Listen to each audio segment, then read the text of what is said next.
Extension in DeWitt, Macon, and Piatt counties. Good morning, Kendra. How are you today?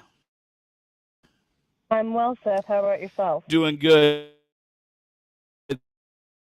Thanks for asking. Thanks for making time for us. It's always good to have you on the program. And let's dive into, Kendra, of course, fair season. You know, it feels like this is kind of a night as we get to the past. Where do you work on your season lately? What's been on your plate? Right now, it was our enrollment cutoff for members to exhibit at the fair. Then we had May 1st, where our fair entry system opens. That's where members can go in and select the classes that they're going to show in.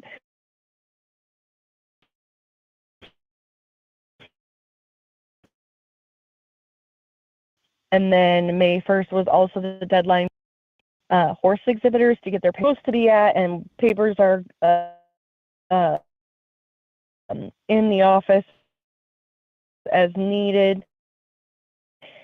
Right now, it's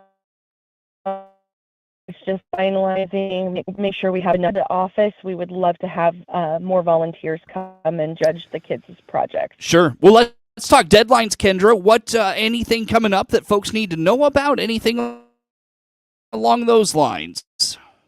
June 1st is our cutoff for that fair entry system. That will be open through June the 1st. If anyone is needing assistance with that, we have some open house dates where staff will. May the 9th is our first one coming up at the Piatt County Extension Office. May the 16th will be held in DeWitt, and May the 23rd will be held at the Macon County Extension Office. And those are, again, just open house hours from 5 to 7 p.m.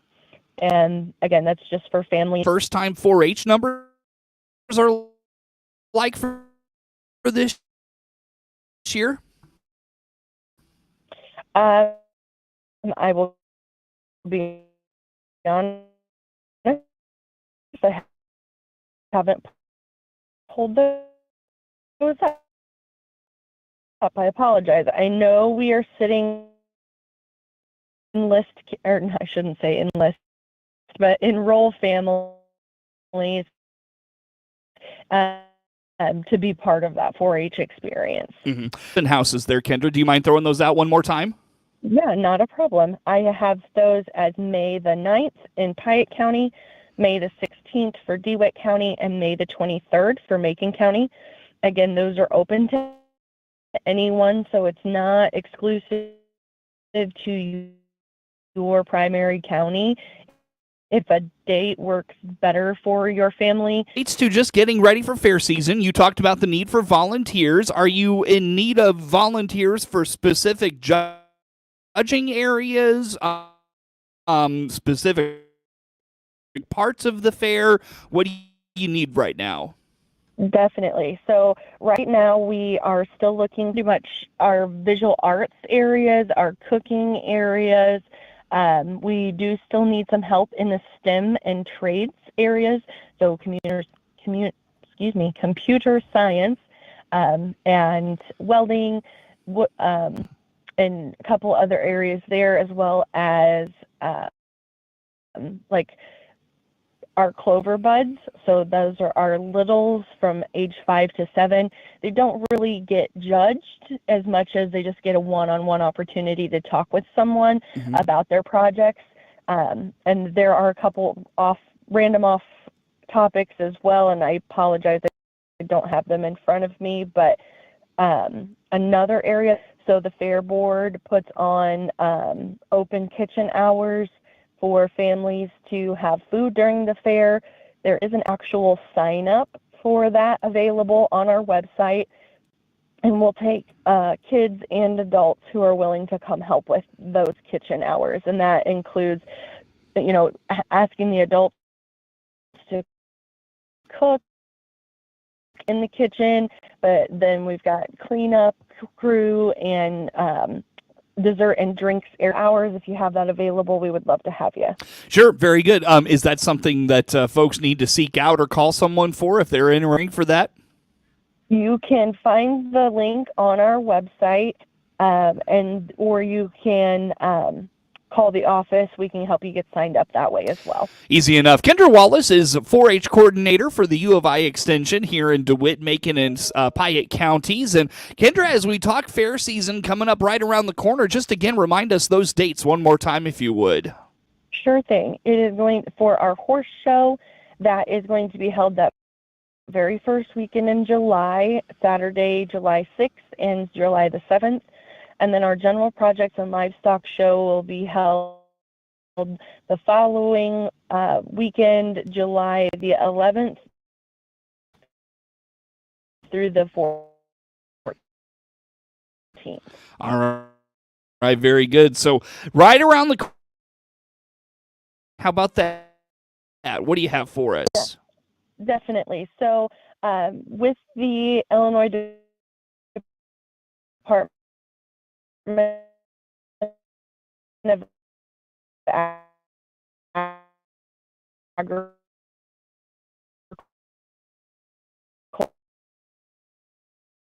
rules,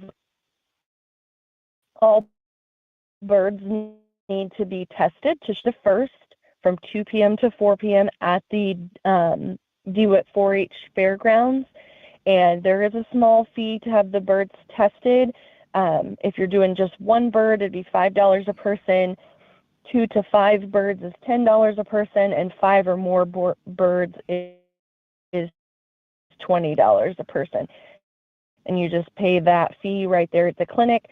But we do for registration on that as well, because there are some preparations that need to be made. Make sure that we have enough antigen for everyone for testing. And it has to be good 90 days for showing, so that negative testing will be good for not only our county exhibit, but any state exhibitors as well. Now, was this, because I know the bird flu was around last year, was this something you did last year? For our exhibitors, but now the Illinois Department of Ag has changed their requirements, and it is required for state. It used to be that if a bird was staying somewhere more than 24 hours, they had to have that negative test, but we decided, again, just as a safety net for our exhibitors, to proceed with having that done for our county shows. And then, like I said, they changed the rules again this year, and it's now required for everybody. So yeah, sure. Having done it once through last year, do you feel like you're better prepared for everybody to do it this year? Definitely. We have some, but the exhibitors get a chance to work one-on-one with our tester. And so it's really nice so that the kids can be involved and see the process and understand why it is being done. So I really like having that explanation for the kids, so that way they can see the entire process. Gotcha. Very good. Well, Kendra, as we talk fair season, what did I miss? Is there anything else to consider as we talk here this morning? As of right now, I cannot think of anything other than just please keep that June 1st, so please make sure your projects are enrolled by that June 1st deadline. Good, so keep all of that in mind. Kendra, where do folks go to register? Where do they go for just information on the fair itself? Where do they find all of that? All of that information can be found for Macon P for Piatt. Search under local programs, the kids, and for 4-H, and all of that information will be on that page.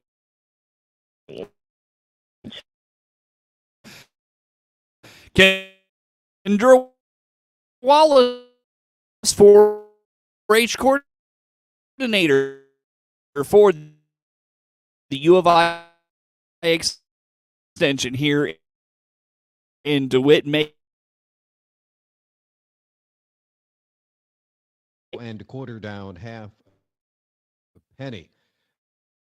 May beans opening 12.06 up 4 1/4. July beans up 5 20 1/4. A new crop November starting the day at 12.03 1/4. Up 2 1/4. May Chicago wheat 6.06 unchanged, down 3, 6.19 1/2. September wheat 6.40 1/4, down 2 3/4. May bean meal starting today 3.6760 up $1.10. Making numbers.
City on May the 15th, we have a maker workshop. Maker seems to be that innovation and exploration of inventing. And so we've got a couple activities for the kids over at Farmer City just to kind of, spur some thoughts and get their little minds moving and exploring new things. Now, what's a maker event or activity? What is this, Kendra? So, for instance, like we work through the 4-H office, and they have a set of curriculum design for us to go in, and we can teach really simple back to like electricity or physics, engineering. So any of those STEM areas they seem really simple. I don't want to give too much away because I want the kids to have a little surprise when they get there as far as what the activity itself is. But again, it all kind of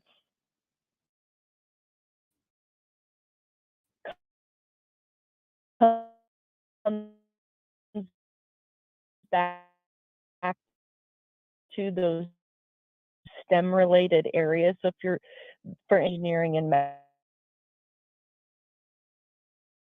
forward because of the advancements we have with technologies, creating computer programming, robotics, drones, for instance. I know drones are like really, they're such